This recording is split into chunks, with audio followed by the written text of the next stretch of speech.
not 4K. Well, 4K is like overkill. You don't need it. Yeah, It looks the it's same. definitely not. Okay, 3, 2, 1, go. What's going on, guys? It's your boy Nick from Team Triple Attack. Today I'm bringing you guys a Floo deck profile. Alright. So for the monsters, we have 3 copies of Floo and Robina. So obviously you want to see this in your opening hand, so you're maxing out on this. And then for the other Floo monsters, we have 3 copies of Eaglin, 2 copies of Street, and then 1 copy of Toucan. So I would recommend maxing out on Eaglin, but if you wanted to, you could play 2 Eaglin, because on his own he doesn't do anything. You have to pair him with like the map or the advent for him to actually do something, but on his own he doesn't get anywhere really. And then you're playing 1 Toucan. This recycles your stuff because on summon it adds back a banished Floo from your banished zone to your hand, and then immediately after that normal summon. And then you're playing 2 Stree. You can play 1 Stree. I just decided to play 2 because you have a better chance of comboing off with your advent and also with the map, so that's the reason I'm playing 2. And Stree is also good because it banishes cards from your opponent's graveyard.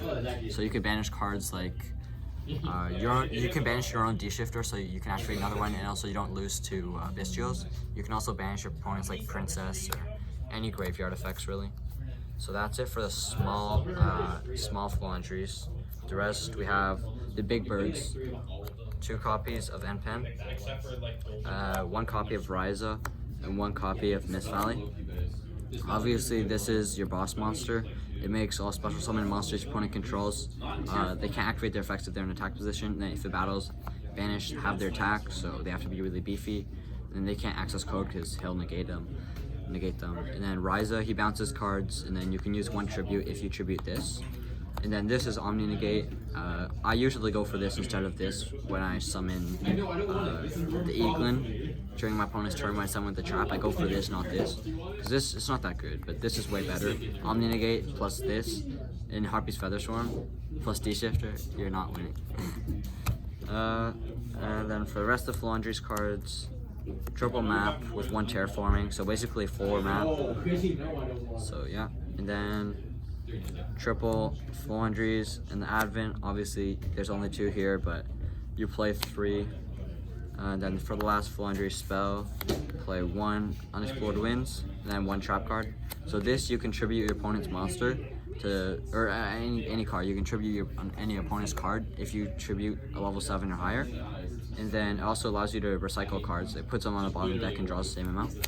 And this one you reveal, put in the banished zone, and then when you summon it, you can add back the Robina. It's really good. This one, you normal summon your opponent's turn and book of moons your opponent's entire field.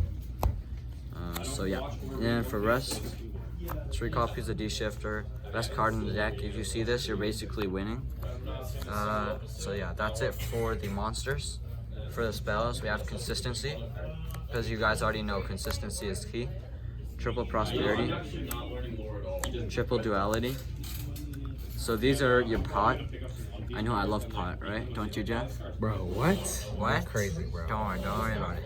So these are your consistency pieces, other than your searchers, but this gets you to your Robina and your map and all your other pieces. So these are the pots we're playing. Yeah, amazing cards. And then for the rest of the spells, 1 thrust, double talent. So you can, if I had a second thrust, I would be playing 2 thrust, 1 talent, but I only have 1 thrust. Actually, I don't have any. This is my little brother. Shout out to Josh. But yeah, this is good because you can rip your opponent's hand if they like failure you, or you know, talent is just so generic. And this can also set Harpy's Feather Storm in turn 1. Yeah, so that's those 3, the triple tactic cards, and then double Dark Wheeler, 1 Change of Heart.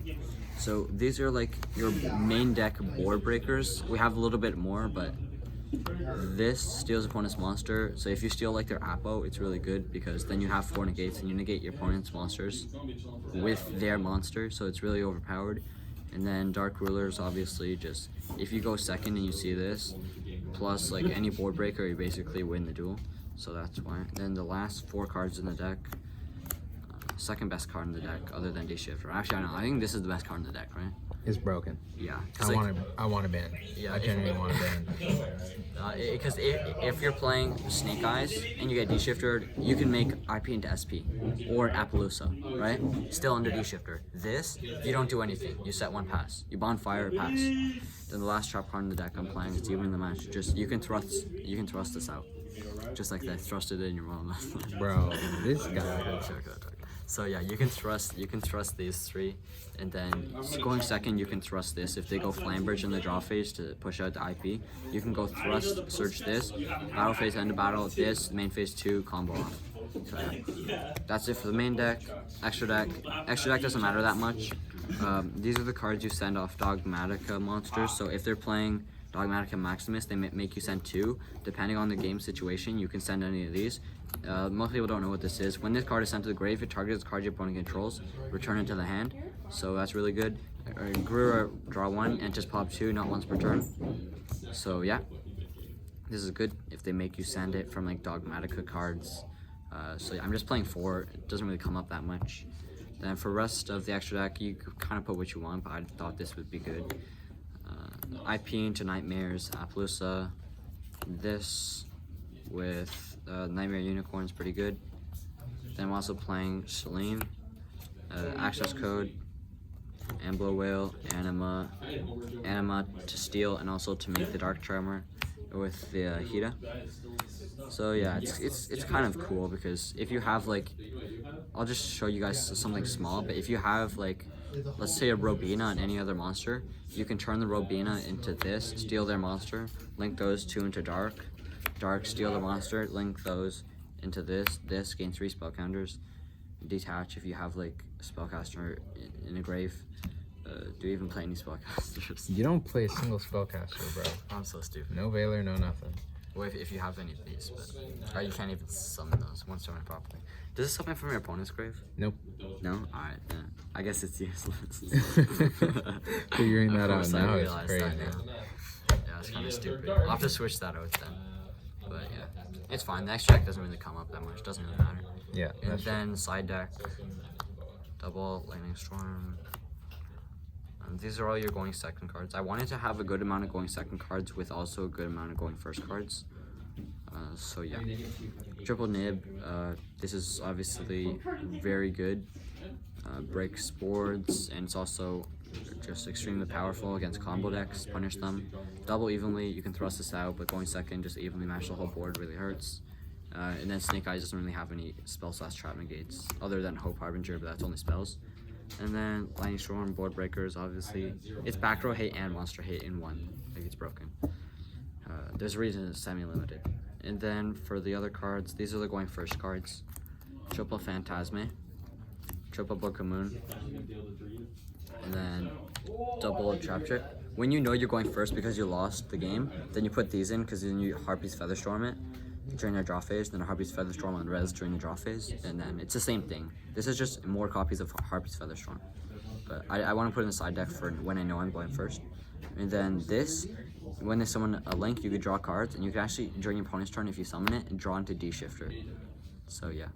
And then Book of Moon, obviously going first, you could just set it. If it doesn't come up, then doing your opponent's turn. But if you see it in your opponent's in your turn, and you normal Robina effect, they imperm, you just chain Book of Moon, target your Robina, says it face down.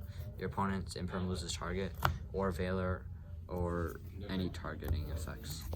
So yeah, that's it for the deck.